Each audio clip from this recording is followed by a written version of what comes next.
Hello, hello, everybody. Welcome back to High Vibe It. We are here to help you live your best life. Once again, this is Kelsey Aida, your co-host, here with Lindsay Robinson, and we have a very special guest today that I will introduce to you in a moment. But first, I just wanted to say I have internet. After 8 weeks of not having internet, my life is so much better. And the crowds rejoice. Oh my goodness. And the clouds open up and the Wi-Fi beams beam down on me. And I am just so happy that I had to celebrate with everyone. So happy Internet Day to all you internet folks out there who have internet.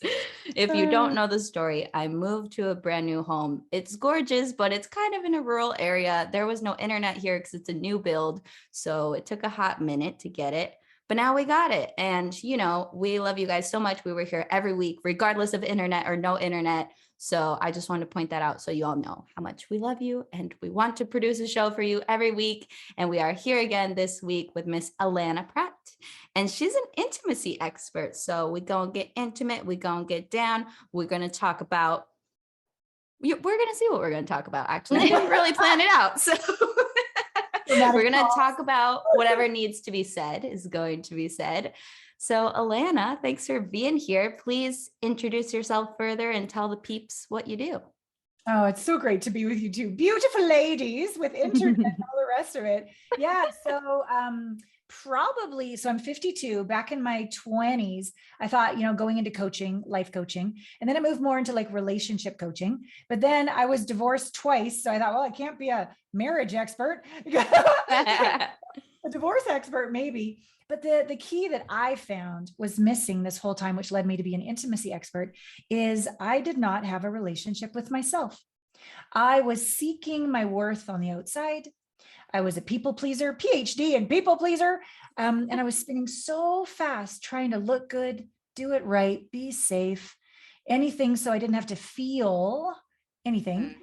That I realized, intimacy, not like bow chicka bow bow, which I love, but intimacy like vulnerable, transparent, honest, raw. Can I be with my wobbly hot mess and not judge her, avoid her, make her wrong?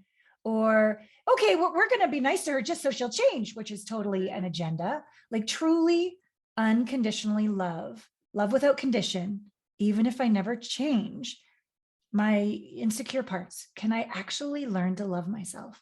And that was an intimate relationship that I had to learn. And as I began to do that, holy shit, my life got better. The divorces stopped. The money went up. The sex got better. The business exploded. I'm like, okay, I think I'm onto something here. And I realized it's really the core building block of self-realization is our relationship with ourselves. And it's the hardest. So we often leave it last.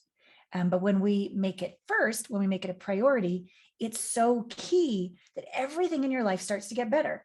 Physically, you lose the muffin top. What happened? Well, you're actually not being an asshole to your body every time you look in the mirror, right?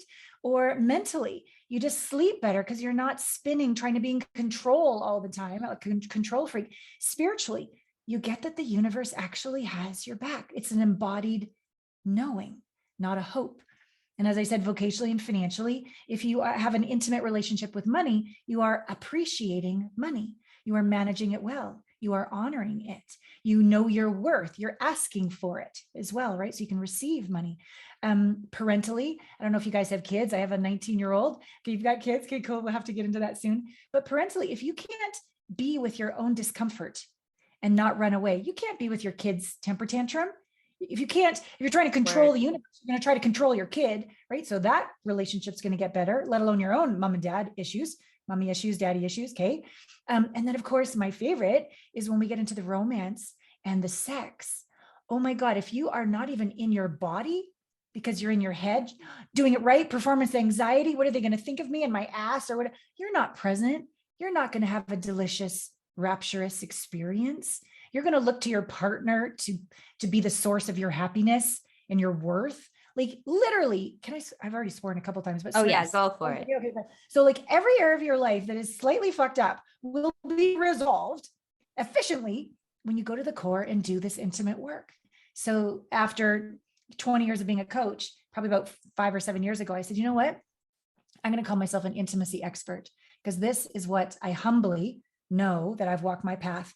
And it seems to get the best results with all of my clients. And I've attracted and created a really phenomenal business of brave badasses and gorgeous goddesses who are real and are committed to living unapologetically. And I love it. So that's what I do. Yeah. I'm just like shaking my head in agreement. This whole everything you're saying, I'm like, amen, amen, Yeah. amen. Oh, Yes, good. it's Ass true. slap. I've been there. Amazing. Get it. Yes. I definitely can say that the same happened with me. Like when you can practice radical self-love and really build that relationship with yourself, everything falls into place. Everything. Right? Because Yeah. everything's a relationship. Like life is relationships. You have a relationship with your partner, you have a relationship with your family, you have a relationship with your work, you have a relationship with your car, you have a relationship with the universe, you have a relationship with social media. Everything is relating. And when you can master that and get good at that, life is so much better, so much easier. Yeah, I more think, delicious. yeah, I think that this is there's so many directions we could go with this, but one of the ones I want to start with is, I definitely relate to a lot of what you were saying. And one of the things was, if you can't, it's step one, right? Of course, we know that. It's almost cliche at this point. Love yourself, then you can love someone else. And it's like, yeah, okay, that's great. And I believe 100%, like, there's not much I don't love about myself. I don't think there's anything. If you put me on the spot, I'd be like, yeah, I don't know what I wouldn't appreciate about myself. And I've gotten to the point where like I don't even care how that sounds because it's that important. And I hope it comes off as like, here's your golden ticket. You can say this and feel this too. We should stop apologizing for what we are proud of or what we kind of appreciate. And I think appreciation is very, I chose that word carefully because I don't want to say like, oh, I just love everything about myself. I don't think that's the point. I think the point is I can be with any part of myself. But my question is, getting to the question, I look back on my life and I try to think, because I've been asked before, what steps did you take? And if you know anything about me, this is not, I easily could have gone a different way, the things I've been through and the trauma and all the fun stuff. But I look back and I'm like, I just don't know. I really don't what the piece was or what steps I took or the practices that I put into place to make me feel the way I feel today sitting in this chair. So expert, and I feel useless, but like, what would you say to somebody who's like, yeah, this sounds awesome. Still don't know what to do. Still have no idea what step one is. So what would you say to them?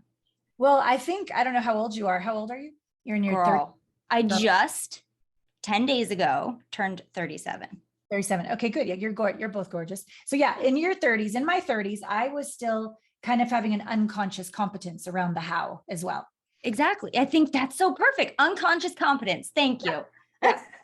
So beautiful. You've done it, but you didn't know how you did it. It's like a blind spot. Right? Yep. So I was gratefully starting to get so busy in my coaching career that I had to start to do group calls, not just private calls, because there was no time left in the day. And my coach said, you need to figure out the steps. I'm like, I don't know how the fuck I do it. Like, I wake up this way. They're like, yeah, but what do you actually do? And so now I literally have 10 Allana Pratt method processes so that I've figured out, and I've added I'm always a student. I'm always taking more courses. I'm always getting more certifications to get better as we learn more about, brain science and the field and the whole body, et cetera. But I've combined them all into these processes that work. And so I'm not going to go through all 10 of them, but I'll just give you a couple of flavors, which I bet, because you said appreciation, I like to use the word allowance, which doesn't mean I like it one little bit or prefer it, but I refuse to close my heart to myself or to the situation. And that, we know from science, allows you to be coherent, right? And we can measure that stuff.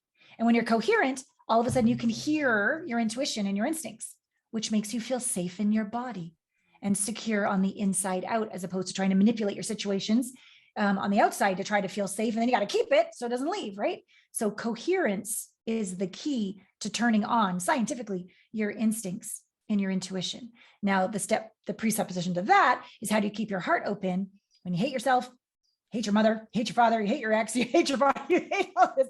So you haven't forgiven. You don't know how to forgive.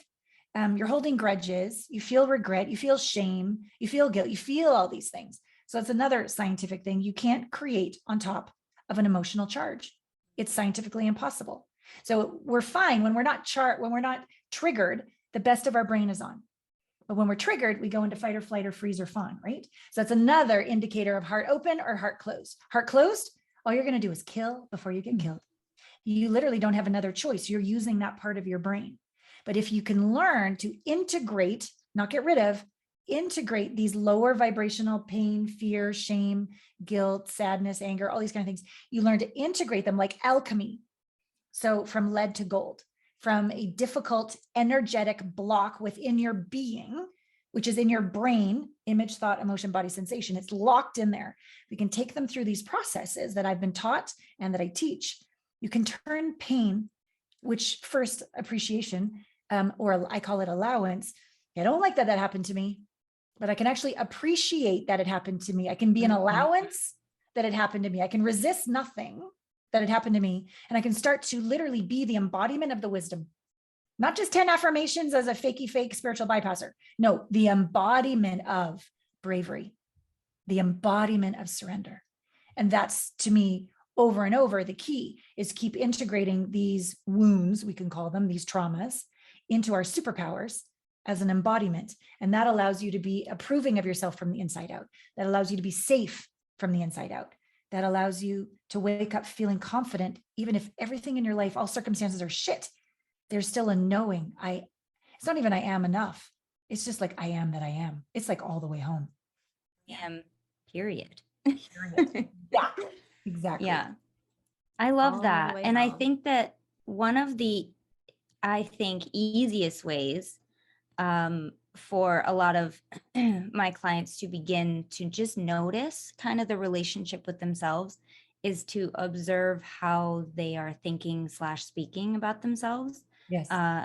Because, I'm a hypnotherapist. You may or may not know that, but I know that you are suggestible to no one over yourself. Like your voice is the most powerful to your own self. And so when you are thinking and repeating and saying things that are less than what you'd like to believe or less than what actually is reality, it's powerful. It's potent, poison or medicine. So yes, one of the first things that I love to teach is, just notice. And the most important piece is no judgment in your noticing, because that's the cycle that we're trying to let go of, is just, we're not going to judge ourselves for judging ourselves. We're just going to notice it and be the observer, be the explorer in our own, psyche, and just notice, see what happens. And once you start to notice, you're going to then be given the beautiful opportunity of decision. Do I want to keep thinking this, or am I cool thinking something that feels better? I think I'd rather think something that feels better.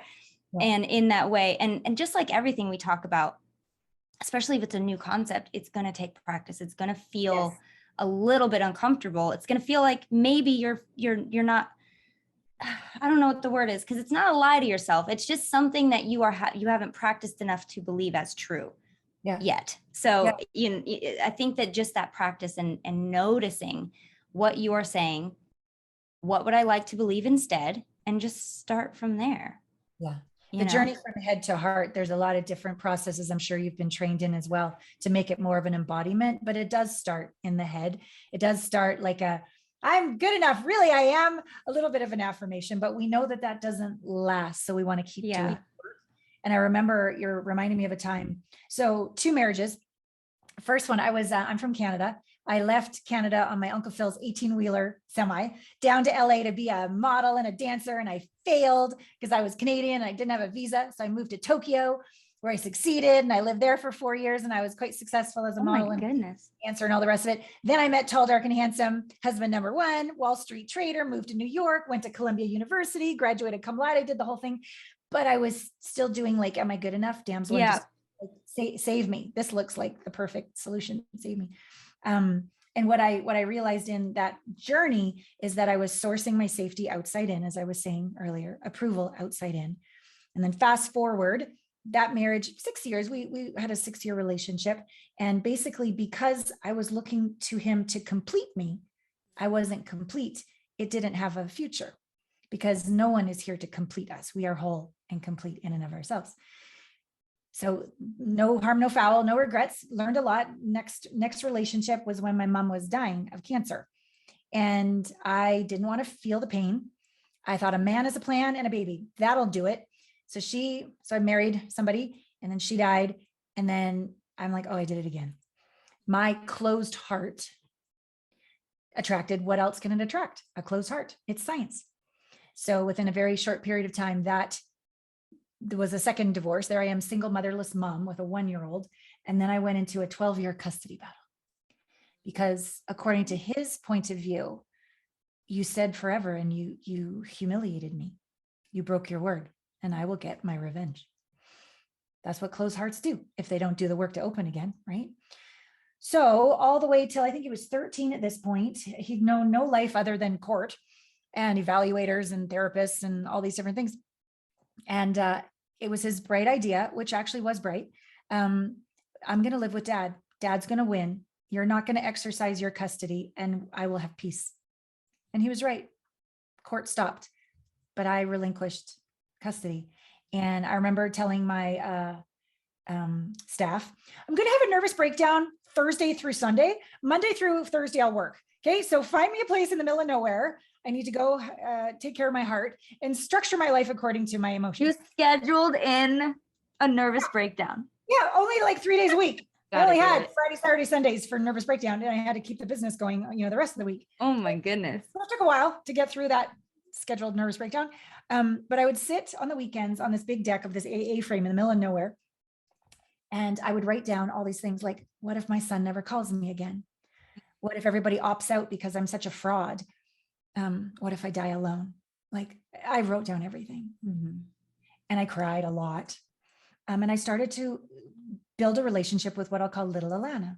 There's many of them in there. And it was all her fault. If only she was different. I was judge. And then I just sort of put down my sword and I just said, oh geez, how you doing? And she, I imagine in my heart, she said, well, even though we might die alone, don't you love and accept me? Can't you love and accept me? And I started to go through that whole list and go, even though I may, I love and accept myself.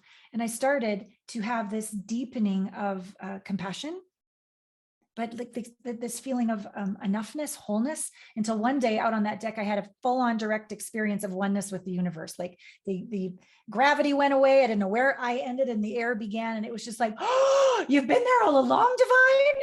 Hi, it's me. And it was like, I was willing to, like little Russian dolls, I was willing to hold me in unconditional love, even if we died alone and had to move to Costa Rica to be a barista. That was it. Like we are not going down. I got you. I mean, that sounds like a pretty sweet life. Right? Coffee in Costa Rica. That sounds great. No, I love that story. And one of the things that struck me was, I love and accept myself. I love and accept myself. That is verbatim an EFT technique. Are you familiar? No, I mean, I've studied a lot of stuff, but not EFT. It's essentially, even if the worst should happen, I love and accept myself. And whilst tapping on the ley lines of the body, acupressure has to do a lot with the acupressure points. Yeah. It's extremely powerful to say, even if I love and accept myself. Yeah. Because what are you afraid of at that point? Like, that's it. You are exposing the fear and realizing that no matter what, I'm here with you. I accept you. I love you. And we are going to be fine. Yeah. And my experience when I be like that is my heart is splayed wide open and it's intense. But as soon as I start to close, then I start to go into people pleaser. Then I start to get attached to the result. Then I start to close to my own truth, my voice, my wisdom. And so when I open all the way, it's intense to be that vulnerable, but all my systems turn on. I know what I know, and I feel safe within my being, and I feel brave. And then I feel kind of sassy and a little sexy because you don't give a shit anymore, right? You just go for it. Like, who the fuck cares? This is me. And it's okay if I need a good cry and a tequila shot and eat a bag of chips in the bathtub. Like, that's okay. I don't do it every night, right? It's fine. You're great. I feel like you are me, just fast forward some years, because we've had very similar experiences. I also grew up training to be a professional ballerina. I did a bunch of modeling in beauty school and all different kinds of things. Awesome. Where do you live? I live in Charlotte, North Carolina. Well, she's from? I'm from California originally. California. Yeah. California girl at heart. But yeah, it's crazy. Like when you start to love yourself so deeply and you can hold yourself during any emotion, you're not as afraid of disappointment anymore. You're not afraid of heartbreak anymore. You're not afraid of pain anymore. And in that sense, it's almost like not not that pain is like your best friend, but you can be with it. You can give it a hug. You can hang out with it. And then you literally become unfuckwithable because you can make choices from what you actually want to do and what you want to try and go for without being stopped by the fear of, oh, well, I shouldn't do that because what if it doesn't work out? Or I shouldn't go there because what if I get disappointed? Or I shouldn't marry that person because what if we get divorced? Or you don't have to live your life from holding your back from a place of fear anymore. You're literally just free to do whatever the fuck you want because, you know, even if this is worst case scenario, I'll be fine. Yeah. I can cry. It's okay. I always make it out on the other side. You know, Kelsey and I talk a lot about sitting with your feelings and not, you know, shoving them down or pushing them away or, you know, ignoring them.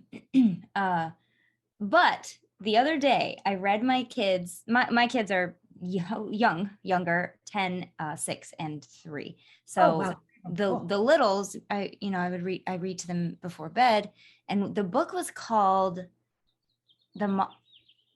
looking at the monsters or sitting with the monsters, something about the monsters, and about this little boy who just could not, he just ran away from his emotions because they were big, scary monsters. And every time they would creep up, he'd run the other. And this was such a beautiful little book. I'm like, what? I really got to find the title for any parents out there who have young kids, because it's so good at explaining that to kids, how when you are able to, you know, go to your mom or dad and find that support to sit with whatever the feeling is, you realize the monsters aren't as big as you thought, and they're actually not as scary. They don't have teeth, you know, all the sharp teeth are gone, and they're way smaller, and they maybe have a little fur instead of like grizzly hair. It's just such a good way to illustrate how, when you are able to confront it, oh my gosh, what was I worried about? You know, and even if it, you know, they're still monsters, but they're small and they're manageable and they're not quite, they don't want to hurt. That was important in the book. They didn't want to harm him.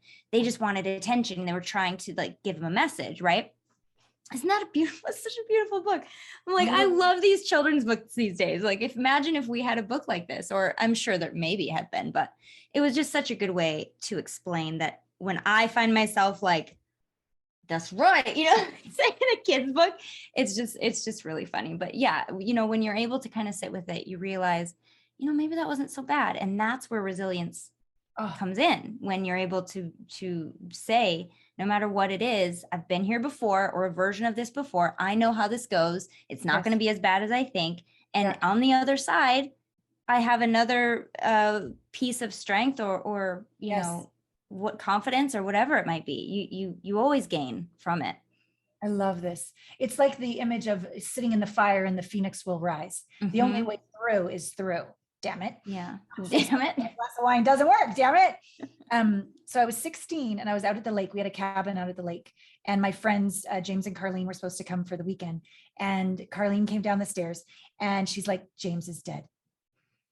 And they would always play jokes on me. And I'm like, no, he's not. And then I saw her parents at the top of the stairs. And I was like, oh my God, this is real. And I remember running down, a cabin was right beside a highway, 2-lane highway. And I remember running down the yellow line, just screaming, no, if I could just keep screaming, it wouldn't be real. And then my dad, who at the time was a drunken, stoned pharmacist, not somebody I relied on or felt safe with, but there he was walking down the yellow line towards me, and he grabbed my shoulders and he goes, look, if this is it, if this is all life is, let's get off. Life is eternal. You're going to see your friend again. Let's get off the highway. And I was like, my dad is spiritual. But it was like first opening for me. So I was 16 years old, that there's more than meets the eye. And we went to our neighbors that night and told them what happened. And they took me to the provincial park to go bike riding to try to put me in a better mood. And as we were coming back down towards our cabin that evening, clear blue sky, there were 2 rainbows over my cabin. And I knew that was him saying, I'm okay. I'm okay. And I also, 2 rainbows, not 1 rainbow. So it felt like it was a sign. What are you going to choose? Shut your heart down be mad at God the rest of my life that I had to go through this, right?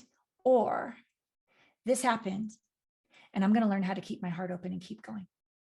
And of course I chose the second. And my program, as I said, was called Heart Splayed Wide Open. Like I was taught from a very young age, I can make it through this, but you have to choose it. And you have to do the work. Like bad shit happens to a lot of us, but who do we be in the face of it? You know, resilience is earned through the practice of keeping your heart open and moving forward and literally looking, what is the gift in the pain? Yep. And my coach to this very day, for the last 15 years, I've had many different coaches, but I've had one of the same ones. And what did I say about my ex one time? He's a lying, conniving fuckhead. And he's like, great, where are you? I'm like, stop it. Stop it. Stop making me take responsibility for everything. Stop telling me that he is me and I am him and we are one. Like, but he's right. Like if I can lean into the pain and see all the gifts, lean into the disappointment and see how I'm better. As I said, in all those areas, all the areas, then nothing is against us. Right. And nor do we get addicted to it going well either. Because even too much pleasure, I don't know about you, but if you ever left the kid on the top of the roof with the I'm like, where's the child? Child's on the roof in the car seat. Okay, let's I don't know, but too much of a good thing, you start doing crazy things. You forget to pay the taxes, you forget the kid. That's a very good illustration of you always get to, I try to remind myself as often as possible, like how many decisions are we gifted with that people that came before us didn't have the awareness that they had. And just day to day, how many gifts do we have to be able to say, I'm gonna try this instead? like what a gift that is. And of course I don't remember it all the time, but when I do, it is such a quick way to redirect any kind of train. Oh girl, I've gotten on some trains of thought. Okay. I think we can all agree. I like to spiral sometimes with worry or projection or what ifs, or, if the worst should happen. And it does make me kind of help correct that when I'm able to say, well, what are my choices? What am I responsible for in this decision, and just go from there. And what else can you do? It kind of, there's such a breath of fresh air that comes with that, because you're not stuck, right? You're never kind of put in a position that you can't decide your way out of. Yes. And that when we really, I love what you said. And when we let go of this, I think it's a misinterpretation that the purpose of life is to be happy and do it right and look good. Right. Like, No. No, it's to experience. Yeah. It's to experience and learn and grow, in my opinion. Yeah. And that way, if you have a different goal and you let go of trying to do it right, and you really see, oh, how much better we are. When you really look, well, at least for me, when I look at all the growth I've had, most of it didn't come from it going well. Most of it came from the challenges. So if I love who I am and I'm more empowered and unapologetic and heart open than ever through all the shit, then it makes you less scared about the shit. Yeah. And yes, you need wonderful podcasts like this to listen to and inspire you. And yes, you need a therapist or a counselor like me. Yes. Okay, fine. You need a community. But we got this, people. We got this. Yeah. You came here with the tools. You just forgot. That's one of my favorite ideas. Like, you have it all. You just forgot. It's okay. We can remind you. We'll help you. We forget too sometimes. Okay. It's not. Oh, all the time. All the time. A day where I don't fail, fall down, doubt myself, mess up. But there isn't a day where I don't grow. And one of the reasons my coach still works with me, because I think I still pay 15 years ago rates. He's very sweet to me. Beautiful. A lot more money from other people. And he's like, Allana, it's your dedication. You're always willing to own it. You're always willing to clean up your messes. You're always willing to apologize. And I'll just share something else kind of vulnerable. So you'd think by now I would have gotten it right with relationships. But I feel part of my purpose is to be that voice of compassion for those that do shame themselves. So, okay, I've had some divorces, had a custody battle. And I'm like, okay, I am sure the one's coming soon. And the last relationship I had was physically abusive, verbally, massively abusive. But I didn't let anybody know because I was so ashamed and I was so scared because he had a lot of guns. And so it was only a short 10-month relationship, but it ended, and there's like criminal court next week. It's like one of those. He got arrested and put in jail and all the rest of it. And so there was still a place inside of me that I shamed myself for things that had happened in the past.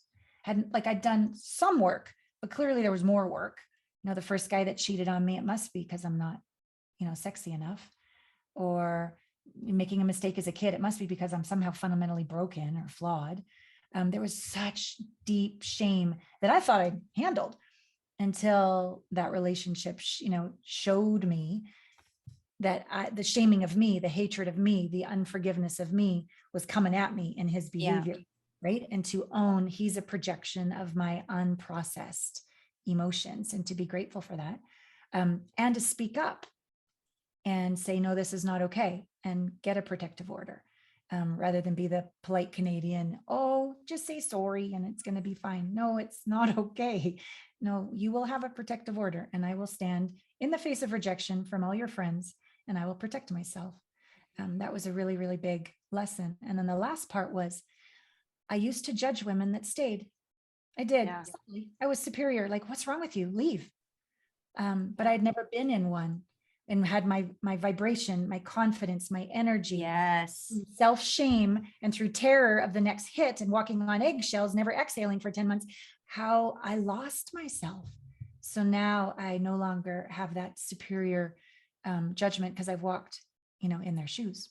well, and you can't, I don't want to discount also the, first of all, incredible story. Thank you for sharing that vulnerability. But there's also in past experiences for myself, it's amazing what you allow yourself to get used to and create as normal. And so anything, even safety, objective safety, seems unsafe because you're in a situation for so long that it's it's all and it's any move forward is terrifying. Yeah. So it's yeah. I agree with you where it's like, well, in the past I've been, why don't you just, what are you still doing here? Kind of judgy, but it's like, yeah, there's so much insidious manipulation and work, right? That's being done on your spirit, on your soul, on your psyche, on your everything that you just cannot comprehend unless you experience some form of it. It's just, Yeah, exactly. You're so in survival mode. Yeah. That's not the place where you're empowered to make choices to just leave. You're just trying to get through, like, day by day, moment by moment, So Yes. I definitely been there and I get it. Hey there. We hope you're enjoying this episode so far, but if you want to listen to the whole thing, we're going to invite you over to our podcast. Either search for High Vibing It on iTunes, Spotify, wherever you guys listen to podcasts. Or even better, if you want to watch the extended video version of this episode that's even longer than the actual podcast itself, head over to our Patreon at patreon.com/highvibe. Lindsay, tell them what's awesome about the Patreon. Patreon is where we have all of our extended episodes. As Kelsey said, we have it on video, so you can actually see the things that we're talking about. Sometimes we have visual aids, and it's nice to know what we're talking about. We also have hangouts that we do sometimes that are exclusive to Patreon people. And you can get started with all of this and bonus content and everything that we have only for the Patreon people for as little as $3. I think it's $3.33 a month. And that's it. And you guys can get all the benefits and all access to everything that we put in there. Really cool. It's really cool, really fun, super easy to join. And you guys don't even have to do that to finish this episode. If you're like, screw it, I don't want to pay any money, I just want to hear the rest of this episode, go to our podcast, High Vibing It, search for it wherever you listen. It's totally free. Either way, enjoy the rest of the show wherever you choose to enjoy it. And we will see you guys next week because we do a new one every week. Adios. Bye.